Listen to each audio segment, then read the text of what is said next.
Previously on the Plutopia podcast. I lived downtown. I lived on 609B Wood. I rented from Homer Hudson of Hutt's Hamburgers, back before Hutt's became a trendy hamburger joint. And I lived on 803 and a half West Avenue, which was, one of my favorite cottages. And it was I living right, because I could walk 2 blocks to 10th and Lamar and have a choice. What did I want? Did I want 7-Eleven or the original Whole Foods Market? But other than that, and Katz's Deli and Hot Jumbo Bakery downtown, there was nothing going on downtown. And when I lived on Wood Street, it was not next door to the GSD&M, a shiny, advertising agency. It was McMorris Ford, and they dumped oil, into the sewer system. And we'd walk down Shoal Creek, my girlfriend and I, to the river, and it was just, shopping carts full of crap thrown there. It was just trashed. But we always were like, man, someday this is going to change. Joe Nick Patoski, author, journalist, DJ, and champion of authentic Texas cuisine, continues his conversation with John and Scoop about Austin, past, present, and future, plus a discussion about Austin music and the Texas Triad, barbecue, Tex-Mex, and chicken fried steak. Talk about being a stranger in a strange land. All high rises, beautiful sidewalks, all landscaped, and it's a great walking environment. So all that came to pass. And I gotta say, there's more choices now than just 7-Eleven or Whole Foods store. So some things that, I don't like to change, but some things I do like to change. And downtown is transformed. It's a shiny city, and it works like a real urban city. I hated it when we moved in 1985 because we had a kid. And I moved out to Disenchanted Lane. Enchanted Lane, which is like Ben White and Man Shack south there. And it was like old Bill Milburn 60s subdivision. And I hated it because I had to drive everywhere. I hated it until I went to LA. Yeah. And I went to LA on a trip. And I came back saying, oh, I only live 20 minutes from downtown. I only live 20 minutes from the airport. It could be worse. And when I started thinking in LA terms, that's when I moved to Wimberley to just get ahead of the sprawl. And that's all we did. And it's still, the sprawl's coming out my way, and I knew it was coming. But it's just the core of the city has transformed into me in very creative ways. And to me, one of the symbols of this is, if you want to go hear music, and maybe you're of a mature age like me, and you don't want to wait till midnight or 2 a.m. to hear the hot band in the club, you can go to Whole Foods and hear the bands playing outside on the patio, or Waterloo has bands indoors and outdoors. There's more different ways music's presented. It doesn't have to just be a club anymore, but clubs are still the core. And I'm still waiting for the Medicis of Austin today to figure out a way to keep subsidized performing so people can perform. All the other stuff, recording studios, all that other business, that's when you're kind of on your way and you've got ideas and ambition. But it's really just to keep that creative atmosphere. So you provide opportunities for people. Maybe you subsidize it. You have this open space downtown, and whoever you book play in there, the city books, they get $250. And that all this can be abused and kind of defeated in a way, but I just think the money needs to be provided at the ground floor level, the foundational level. And similarly with film, film is expensive, but whatever you can do to encourage someone wanting to do films on iPhones, for instance, that doesn't cost anything. And that's kind of the Rick Linklater indie spirit. I mean, doing it yourself, DIY, is so much of all these stories. I mean, it is the film story. That's really interesting. And I think it was probably 95 or 96.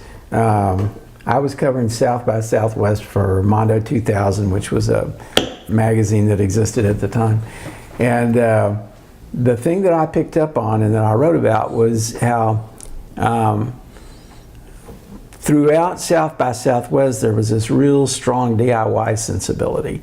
And you had one example of it was all the bands who were coming to town, they weren't just coming to play. They had piles of tapes, they had cassette tapes. And they were handing those out right and left, They were there to get discovered. And they were talking about zines and talking about, some internet programming and so forth. And it was like, it was really possible for a creative person to have a fairly low barrier of entry to create something that they could really feel great about. And it was a matter of getting it in front of people. And here's one place where you could do it. A bunch of people come to South by, and they're every corner they turn, they're trying to just kind of share their wares. The futility of getting discovered. This was kind of a dirty joke of South by Southwest, because there weren't a lot of discoveries. But what there were that came out of it directly, all the South by Southwest, there's these little smaller community meetups, and they all get together and meet up from all over the country. Each little pod gets together and does their thing. Maybe it's bands, maybe it's film, maybe it's technology. They all go out to eat barbecue together, they do stuff together, and then they leave. And I think that's what it's turned into. So stuff's being done in hotel rooms that the public doesn't have access to, that all these bands that think they're going to get discovered don't have access to. But it's going on. But this idea was, you could come here and make something and get discovered, but it's also have a good time. And for so many people, it was like the trip to South by Southwest was like, that was the highlight of our band's career. Or that we got to do this, or the band that got Bill Murray showing up at the end of their gig, and he's offering to help load their gear, and he does, and then he wants to go ride with them, but they don't have room for him. So they have to tell him, we don't have room for you, Bill Murray. But that's cool. Wait till we tell our friends back home about this. So it's more like collecting war stories than getting discovered. There is that futility of, the industry's going to discover me. That does happen to some extent, but it's turned into more like, it's just whatever your tribe is, you come and hook into your tribe at South by Southwest, and you see what's new within your tribe, and what your tribe has to offer, and what's new and hot, or whatever happened to so and so, and it's that kind of a thing. But it is so today, technology just overwhelms it. I don't see how anyone can keep their finger on the pulse of what's happening there. All I know is that about 6 months from now, I'll finally figure out what happened at South by Southwest 2 years ago and what was the new innovation. All I could pick up on was AI and robotics are taking over. Well, but the thing is that they've been a little bit stalled there. I mean, every year there's programming about AI, there's programming about self-driving cars, there's programming about robotics, and there may be some changes and improvements from year to year, but I don't know that the technology piece is changing as much. But one thing I have noticed about South by Southwest is it's bringing in a lot of non-tech related stuff, bringing in people talking about all kinds of things. Well, it's now the new Iowa. They were calling it for, Democratic candidates running for president, all trotted out there. Yeah. And it is more, it's got the educational component, all these different components. And that's all well and good. I still look at, the core are those three things, and tech is so deep, and the people going to that aren't necessarily going to film or hearing any music. They're there. It's business, and it's pretty hardcore. I mean, there's still some goofballs and weird stuff going on, and but I know it's like this year at the trade show, CIA had a booth, and then there's something for the General Federal Intelligence is doing recruiting, and the Army just started their Army's Future Command is being based in Austin because they wanted to get out of the military bubble. An interesting story, when I spoke at the Central Library, I did a Q&A, and the very last person had moved to Austin 5 days earlier. She was a woman that moved from Minneapolis. She came again to my event at Waterloo Records. It turns out she's 59 years old. And 2 weeks after being here, she's still having a good time. And she pointed out her boyfriend that she's made here in Austin, who's younger than she is. So she's probably having a great time, but her boyfriend, he's here with the Army Command, Futures Command. Really? Yeah, I've tried to get him to come over, but he doesn't want to talk. But he did go out and buy 50 copies of your book. So it's like, the Futures Command is going to learn a little bit about how Austin became Austin. And that's where the newcomers that come, look, someone might have just finally arrived here, and the only reason they're here is I saw that this had the 10 best job opportunities in the United States. That's kind of the wrong reason for people moving to Austin, and that's what's kind of threatening it now. But people, what I'm hoping is that the newcomers that count are the people that are curious enough to, how did it get this way? And if they're that curious, then I've got some answers for them. And I think I've got some explanations. But if they don't have that curiosity, I'm just willing to dismiss it. Well, you're the wrong kind of person coming to Austin, because you could be in Generica. You could be anywhere, and it doesn't really matter. You're just into it for whatever your job pays. Austin brings nothing to the table to you. And you bring nothing to the table to Austin, similarly. Well, talk about bringing stuff to the table. One thing we haven't talked about, I know you're rumored to have a passion for certain types of food, barbecue, for instance. Yeah. The food in Austin, that's one of the reasons I came back. It's like, I couldn't find decent barbecue in the Bay Area. I mean, true. It's there, but it doesn't last long, and it's not anywhere in the you gotta same go to league. Oakland, come on. No, it's true. Well, I look at food in two components. One is the Texas basics, and that's barbecue, chicken fried steak, and Mexican food. And it's the three-legged stool, basic food groups of Texas. And I will say those things don't travel very well. I mean, I've had good Mexican in Detroit. I've eaten Mexican in Paris when I was desperate. But it's not the same. And certainly barbecue doesn't travel well. And when I say Mexican food, I'm referring to Tex-Mex, because you go eat west, that's New Mex, and then Arizmex gets weird. They fry the burritos and call them chimichangas, dudes. And in California, it's like they put avocado and sour cream on it. That's not the real stuff either. So there's only one Tex-Mex. And barbecue, I've learned, no one does barbecue like we do in Texas, which is, it's beef brisket oriented, pork ribs, and sausage. Those are the three parts.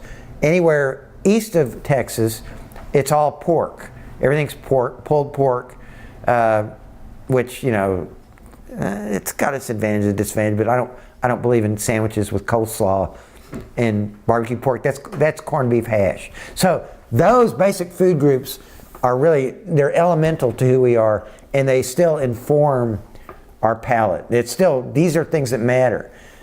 And what's happened since, though, because of Whole Foods, which started here, now the #1 organic grocer in the world, retailer, and then Central Market, kind of encouraged all these, Sass Sisters, White Mountain Yogurt, all these little small brands starting up, and a lot of salsas, and that kind of that and the urban farming movement have really encouraged restaurants since the 90s, which the one thing, tech brings in money, and these people have money and they want to spend it in restaurants. And so the scene's become much more sophisticated. But to me, the real story is, part of it is also the trailer food movement, not unique to here, but it was one of the catalysts to inform 21st century dining here. But the story is the revival of one of these time-worn, hidebound traditions, barbecue, which we all thought was dead in the 1960s or 70s, and there were a handful of places you could find in Lockhart or Taylor that kind of did it the old way, and you'd go take road trips. Well, starting with John Mueller getting ostracized from his family in Taylor and setting up shop on Manor Road, and that's where I met. I became friends with John pretty quickly, and that was about the same time I convinced Pat Sharp, the food writer at Texas Monthly, to let's do a barbecue top 50. And that started the Texas Monthly top 50 joints list. And that's when I met this guy that was working in the back of John Mueller's Aaron Franklin. And as Aaron pointed out, John never let me cut the meat. Aaron was just a cool guy, and he's kind of bright, and he just a good personality. So when he opens his trailer on 37th Street on the frontage road of I-35, I'm on it like white on rice. And I'm seeing, I see the line start, and I see, you know, he's cooking brisket longer and better, and you ask him questions and he breaks down everything. So for this tradition that, hey, it's just smoked meat. Well, how many different ways can you smoke meat? For it to become a hipster thing and to reinvent barbecue, and for it to resonate globally as it does now.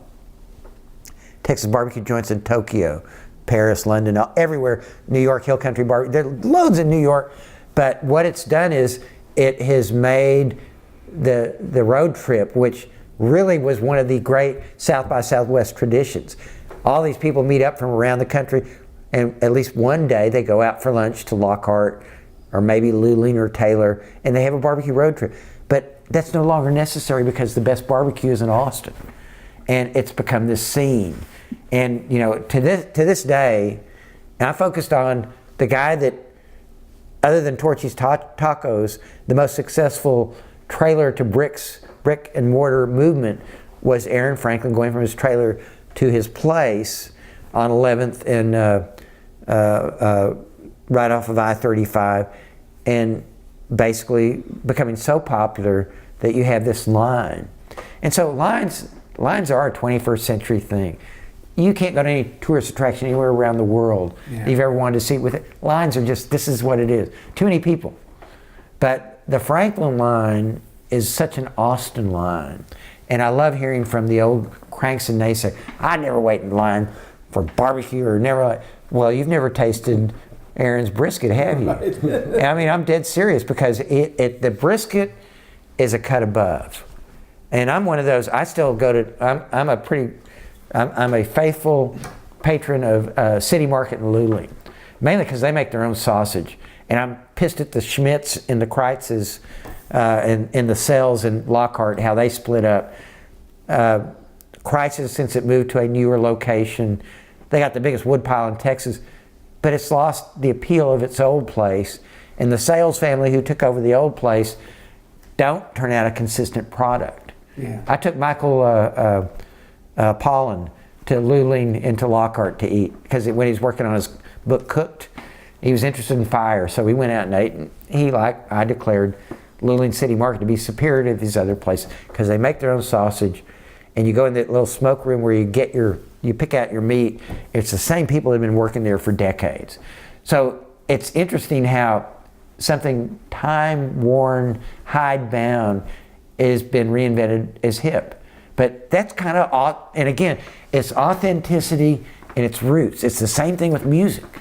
And I keep making the point, what started in San Francisco in the 60s, psychedelic music, great idea, earth-shaking, cultural shape-shifting.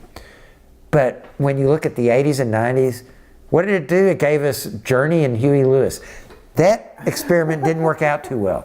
What started in the early 70s with I Want to Be a Cosmic Cowboy and Up Against the Wall, Redneck Mother, there is a line there that you can trace to the very present of what they call Texas country music or alternative country music or alternative whatever. That's still going on. You shouldn't diss the legacy of psychedelic music, though, because it's coming back in a big way. Well, okay, but if you want, I know, but if you want to drill down deep in the dirt, again, San Francisco, that's one thing. But the first psychedelic band started in Austin, Texas, and Houston, and recorded in Houston with the 13-foot elevators. And that's what made, as I write about the Raoul scene, the punk scene in Austin was pretty generic, and it was looking at New York and London and LA as for all its cues. But unlike those scenes, you had an elder statesman, you had Rocky Erickson walking among everybody. So that kind of changed, and I think that informed. And he's still there, you know. Yeah. He still shows up. But he also informed the big boys and Scratch Acid and these extreme punk bands that in the 80s and into the 90s kind of set the stage for the most extreme punk band of all times, which again, they started in San Antonio, but they had to come to Austin to come of age, the Butthole Surfers. So there's all these lineages are, you know, there is a source point, and people pay attention to it. It came from somewhere here. You know, Rocky Erickson. So that thing about San Francisco, the sense I had at the time, kind of like late 60s, early 70s, was that it felt like there was like this sort of like highway between here and San Francisco, that there was a great deal of sharing, and that a lot of stuff was not so much starting here or starting there, but kind of co-evolving. Well, by the early 70s, that coevolution was ongoing. But the 60s, so much of the foundation that was poured in San Francisco was poured by Texpatriates. And they were the aspirational ones that left Austin or Texas. And, you know, Chet Helms had an uncle and a father who were Holy Roller preachers. He learned offset printing in Texas. Holy Roller revival preaching, they stuck up on telephone poles. He introduces modern poster art to San Francisco. Gilbert Shelton, the cartoonist, is one of those poster artists, but also takes underground comics, introduces underground comics. The Rip-Off Press, those are all Texans. The first time I saw what became an underground comic was in the Texas Ranger, Wonder Warthog. Well, you got it right, and that's that's where Gilbert got his big break. So, but he had to go. He was aspirational, and at that time in the '60s, you couldn't stay in Austin and do that. Even Jack Jackson left and came back early. Gilbert didn't come back. Bill Helmers from the Ranger was really kind of a hint of what's to come. Yeah. But it still wasn't happening there. I remember when I worked with Eddie Wilson on his Armadillo book back in the early 2000s, and he kept picking at it where I dropped out, and I'm glad Jesse Sublett finally got the book done, which I couldn't get Eddie to do. He kept picking at it. But at one point, we went down to Smithville to where Gardner and Smith of the Gardner and Smith bookstore had basically retired, and they had an antique shop and bookstore right on the corner downtown. And upstairs was an artist from Austin that they rented out space to named Glenn Whitehead. And Glenn, for the Texas Ranger, was the guy that first started sketching armadillos. He didn't get credit. Oh, wow. So I did that, this was great, new information and research. But Glenn was he didn't like hippies. And he was more of a drinker, turned into a pretty bad alcoholic. But so he just drew these little armadillos. But there was a point right around 1969 or 70 that to make some money, he's working for Dave Hickey at his art gallery, a clean, well-lighted place, and he's repainting the walls because they're going to put up a new exhibit. And he's repainting them next to an artist that Dave shows occasionally, but who's making some money painting the walls too, Jim Franklin. And Jim turns to Glenn and says, "What's up with the armadillos?" And they're both looking. This is where because Jim came to armadillos on his own. Glenn was not an inspiration, but Glenn actually started doing armadillos in the early 60s in Austin. He didn't get credit for it. And everybody knows Franklin is the armadillo man. So it's just, but Austin was so small, and the scene was so small in the early 60s. Those guys at the Rangers, most of them left. Bill Helmers goes to work for Playboy in Chicago. Everybody left. And very few people stayed, because if you stayed, you were basically saying, that's it, I'm semi-retired, it's over. But that stopped, and in the 70s, that's where you had a lot of people that had been in San Francisco came back and bringing those ideas. And there was a lot of concurrent idea exchanging. And I think it continued. The Austin Sun folded before the end of the 70s. And basically the staff moved en masse to Los Angeles. Big Boy Medlin, Bill Bentley, Carlene Brady. Jeff Nightbird, the editor, got money from Larry Flint, who just bought the LA Free Press. And so they moved out there, and they all sought their fortune, and most of them stayed. A few of them came back. Jeff came back. Dave Moriarty came back. And Dave actually had gone first to San Francisco with the Rip-Off Press. And Dave and Carlene Brady lived with each other on right behind Arky's. They call it Sawyer's now in East Austin. And I remember when Dave opened it up in the 70s, he was doing mechanical work, and he'd fixed my Plymouth with a Slant 6 engine, but he was saying how this is going to get really cleaned up, and this is going to be like the best part of Austin someday. It's like, sure, Dave. And to see it today, it's just, they've got valet parking a half block away from this funky old place that he predicted it. It happened, and it came to pass. But the exchange of ideas has always been there. I think, but it late 60s into the mid 70s, it was pretty strong back and forth. It's funny that you mentioned Jeff Nightbird. When I met him, we were writing for the Rag. Okay. Yeah. Well, Jeff got me to write when he started the Sun, and just like The Sun was a fabulous. Yeah, I worked with publication. Jeff at Pacifica Radio in Houston. He was our nighttime DJ, and I was the I was the news director. He got around. good God. While we were having bombs. Yeah, thrown. bombs. Did you go to the reunion recently? No, I missed that when I went to one 10 years ago, but I couldn't get loose for that. Thorne went. I talked to Thorne Yeah, about this. yeah. Thorne was our afternoon DJ, so I would go in and hang with a lot of interesting people. Hey, well, KPFT is where my eyes were open. I knew about the bombings and stuff, and I was hip to Pacific Radio, and was, were we going to get one here? But in 1974, it was within a year after moving here, I went to Houston. I spent a day interviewing Huey Moe in his studio, and it was it was when he talked about Jimmy Donnelly killing himself. He cries. I mean, it was a real gut wrencher, and it was like just great information. I'm recording it all, and then, well, okay, brother, I got an evening gig. You want to come follow me? And what is it? Well, I'm doing this disc jockey gig on KPFT, and it was downtown, and he was doing the prisoner show for all the men and women in white at the Texas penal institutions, and the signal reached all the prisons, and he was doing radio like it should always be done. He was from Port Arthur. That's where he'd done his barbershop, and Winnie actually was the town that he grew up in. But he knew the Golden Triangle pretty well, and he had actually recorded J.P. Richardson, the Big Bopper. And the Big Bopper, if you've heard Chantilly Lace, is nothing but the Big Bopper's DJ rap that he did on the radio in Port Arthur. And Huey was that same, one of these guys that shouts over the music and, come on, mama, come a little bit closer to the radio so I can give you some sugar. Oh yeah, that sure is sweet, baby. And he'd have all these people coming into the studio to send out requests to, yeah, this is my daughter in the Goree unit.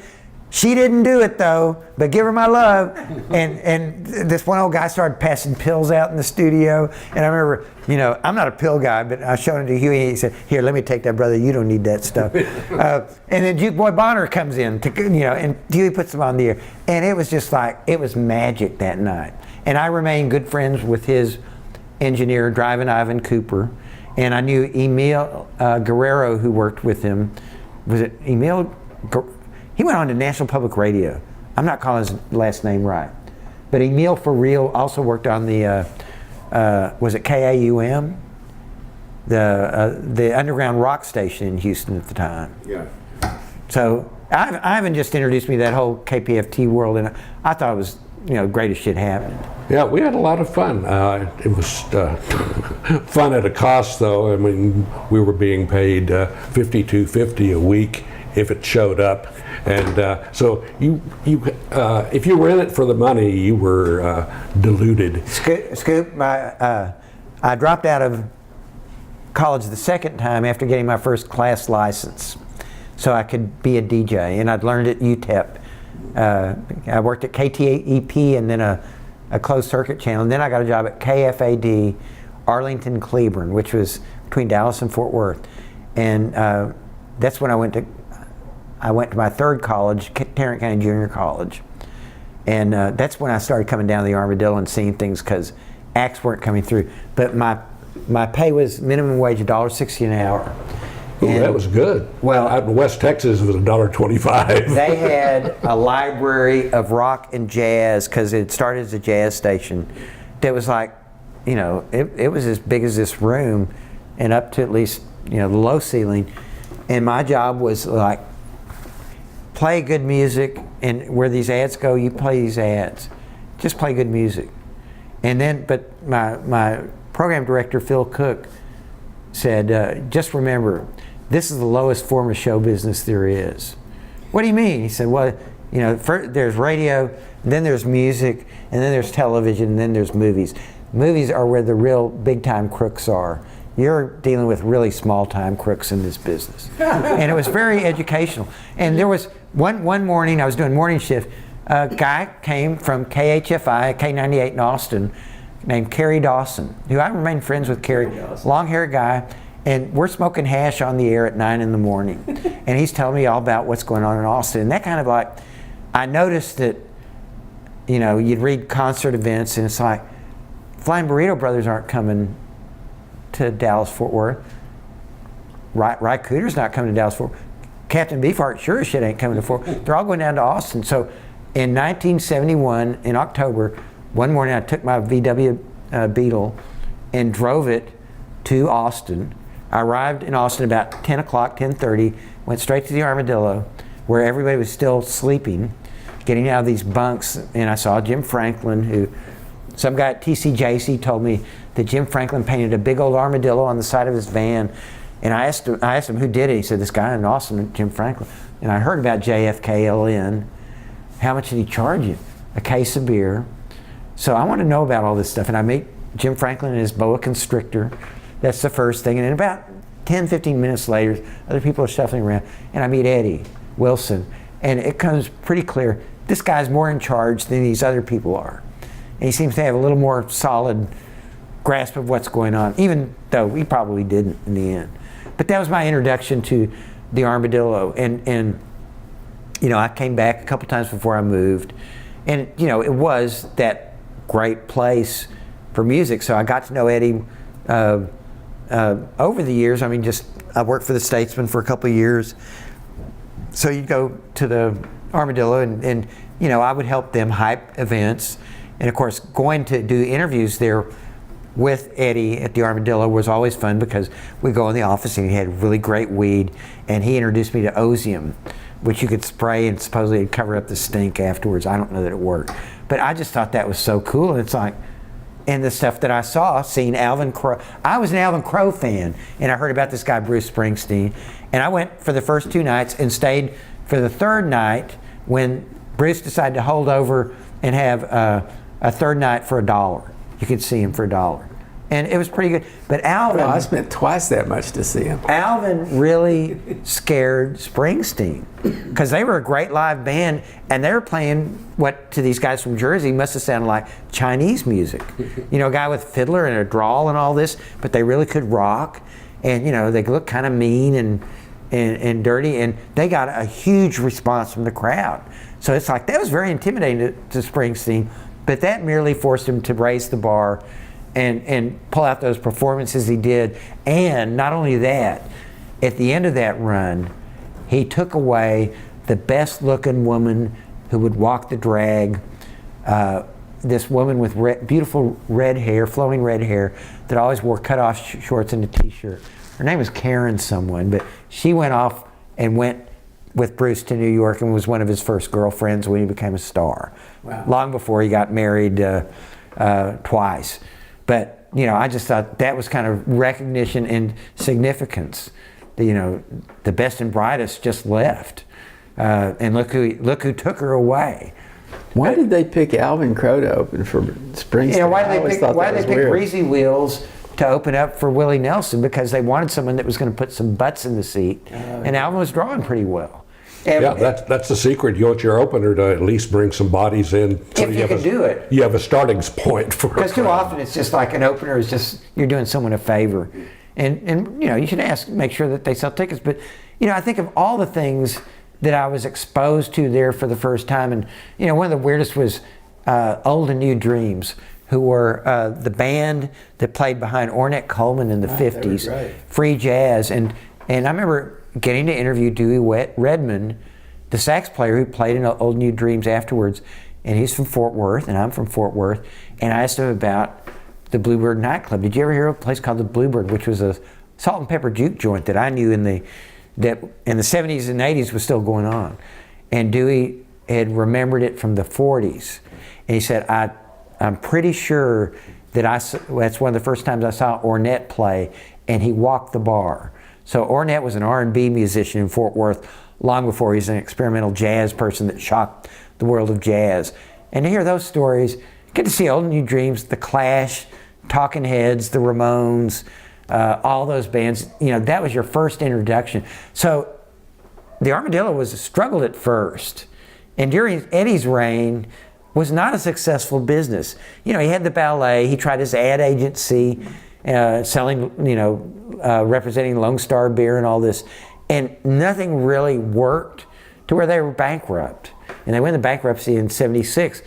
Eddie left. He started another raw deal, which was kind of like a new idea in dining, which is like no decor and be an anti restaurant. And it became a real, that's where Ann Richards would hang out with her husband Dave and all these cool people there, and it was a wild thing to itself. But what people forget is after Eddie left and Hank Ulrich, who was the custodian who actually had the money, who'd come up with it all the time, Hank and his group took over, and they were bringing in every kind of music for every music tribe that existed in Austin. I recall the story was that he had got an inheritance or something, right? And he just put that money in. And a couple times he bailed him out during Eddie's regime, but so, if you were into Phil Woods or jazz, Phil Woods was a regular. Roy Buchanan was coming in. It's whatever your tribe was in Austin, the Armadillo had a reason for you to go every once in a while. So all the punks, anything punk new wave,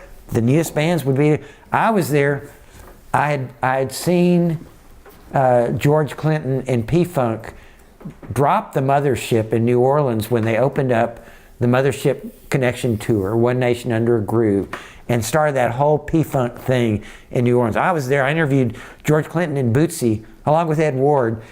We did 2 interviews in a horse-drawn carriage, after getting so coked up with those guys. It was decadent and all that. But so here comes P-Funk, and they come to play Austin. And there is no soul radio station to do anything, so I arranged my friend Leon Eagleson, who ran OK Records next to the original Antones. From OK Records, we did a phoner with Tony Vaughn and Taylor. Tony Vaughn, the only black disc jockey, was on KTAE, small town station in Taylor, the only color TV on radio. And he was old school blues disc jockey.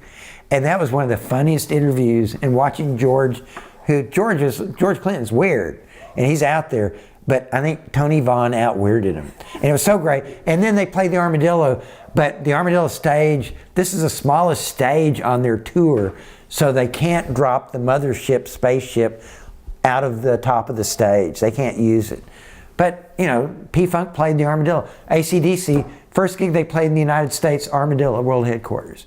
All these things, these stories don't get told, but it became this all-purpose music place and other events, but I got educated there. That was as much my college, even though I tended to go, I was a Soap Creek guy and lived at Soap Creek to hear Doug and to watch Stevie and Paul Ray and Denny Freeman and first time that Delbert plays, first time Joe Ely plays in Austin, that's where they're playing. Clifton Schneer's playing there, Professor Longhair's playing there. I remember seeing one night Doug Soms playing there with Augie Meyer on this old beat down piano.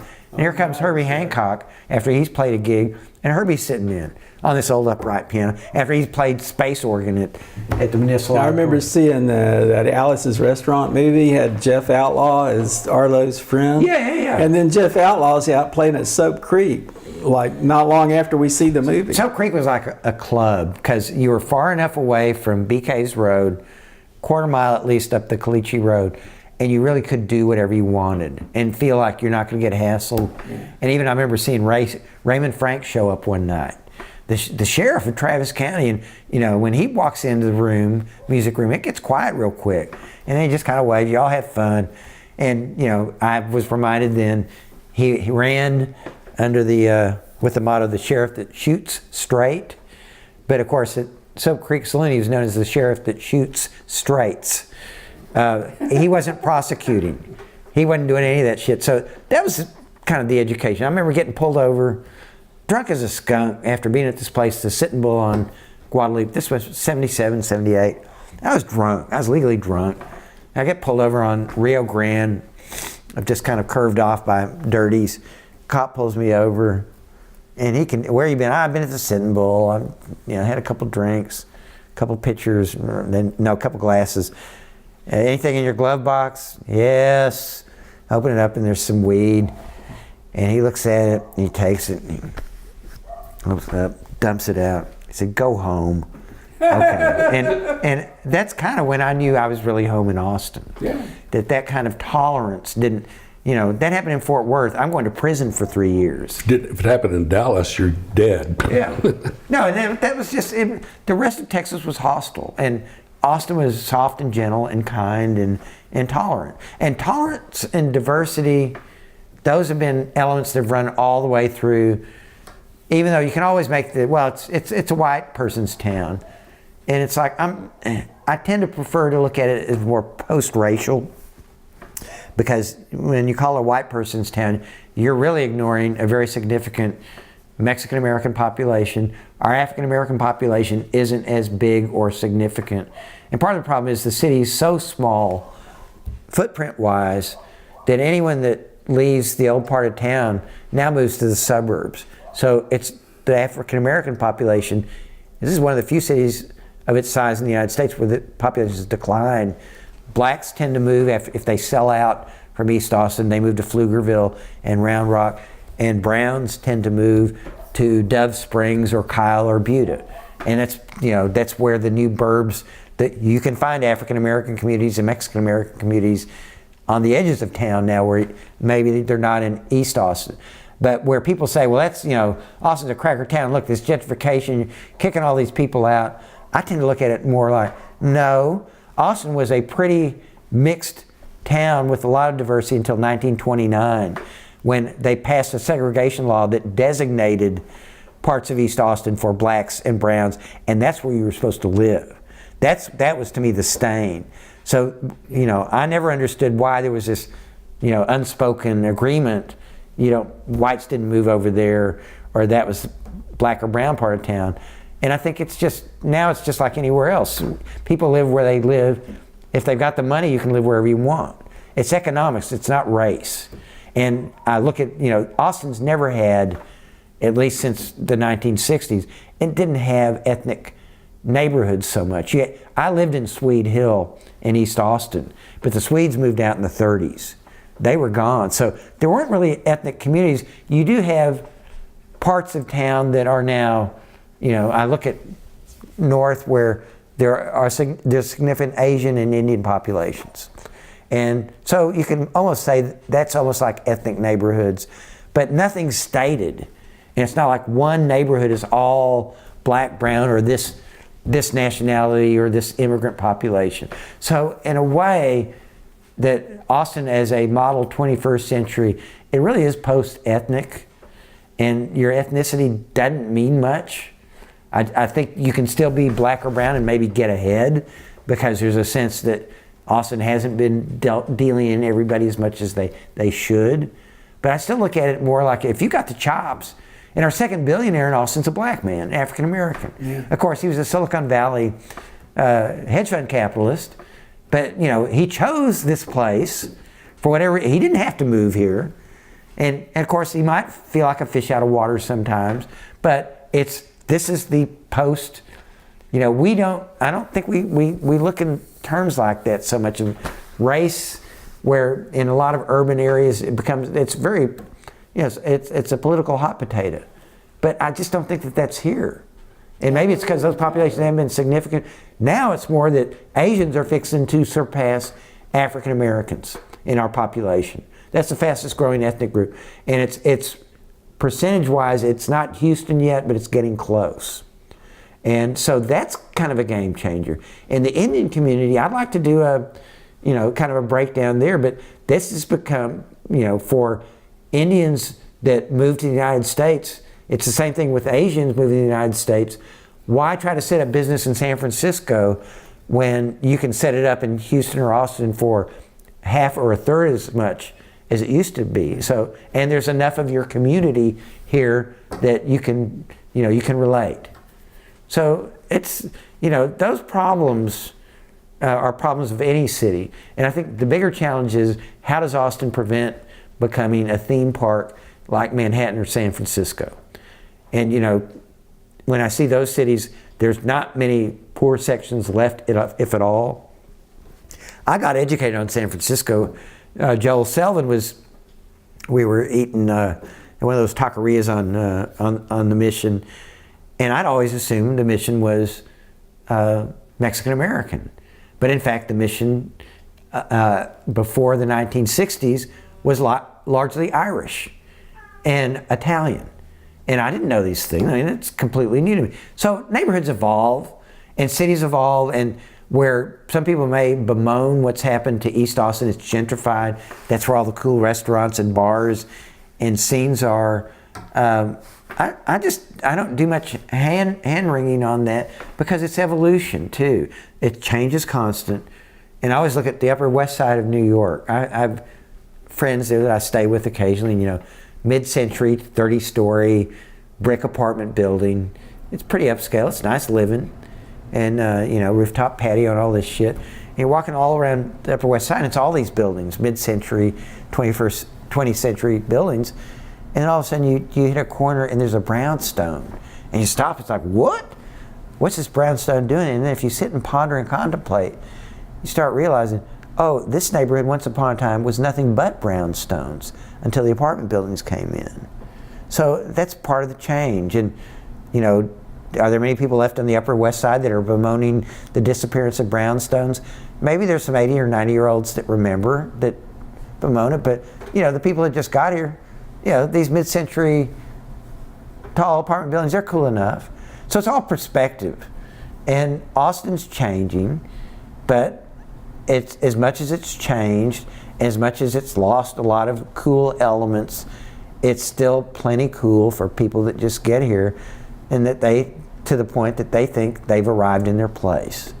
And if, as long as it can be a place for people that's not like everywhere else, I think it's got a good future. But next 20 years are going to shake it out. Of course, next 20 years I won't pass judgment. I won't be here to pass judgment. You never know. Well, if I do, I'll be too feeble to really say anything except probably say it really was better when I got here, or you really did get here 2 years too late. You should have gotten here 2 years earlier. Well, thanks. This has been an excellent conversation. Well, it's a subject I love talking about. And, we do too. You know, John, this is kind of the inspiration is Austin's got a lot of navel gazers, and a lot of people will discuss, is Austin over with? Is it happening? Or you should have been here when? And all I did was kind of take some of those ideas and recognize how the alternative is mainstream and tell their stories. And it's been a blast telling those stories and trying to connect these very disparate threads and make it all whole. So, you know, here we are. You can find Austin to ATX, the hippies, pickers, slackers, and geeks who transform the capital of Texas at your local bookstore or online. Stay up to date on the world of Joe Nick Patoski at joenickp.com. With John Lemkowski, I'm Scoop Sweeney. This is the Protopia News Network, 20 minutes into the future.